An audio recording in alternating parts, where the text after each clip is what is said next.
Körpələrdə və uşaqlarda qan azlığı, yəni hemoqlobinin aşağı olması çox vacib bir problemdir. Çünki qan oksigeni hüceyrələrə daşıyır və bu xüsusilə körpənin beyin inkişafı üçün həyati əhəmiyyət daşıyır. Analizdə hansı rəqəmlər təhlükəlidir? 6 aya qədər olan körpələrdə hemoqlobinin 10-dan aşağı düşməsi diqqətli olmağımızı göstərir. 6 aydan sonra 11-dən aşağı olması artıq qan azlığı sayılır. 8-dən aşağı rəqəmlər ağır qan azlığıdır. 6-7 və daha aşağı olduqda həyati risk yarana bilər və bəzən də qan köçürülməsi lazım olur.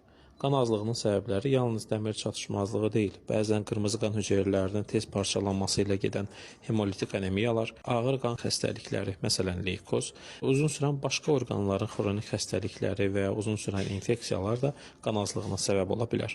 Valideynlər hansı əlamətlərə fikir verməlidir? Uşaqlarda halsızlıq, tez yorulma, uzun iştahsızlıq, sürətli nəfəs alma, ürək döyüntüsünün artması, tez-tez infeksiyaya tutulma kimi hallar. Xüsusilə dəri rəngində solğunluq varsa, mütləq analiz verilməlidir. Unutmayaq, qan azlığının səbəbini vaxtında tapmaq və düzgün müalicə etmək uşağın normal inkişafı üçün çox vacibdir. Profilaktik müayinələri gecikdirməyin. Sağlam uşaq, sağlam gələcək deməkdir.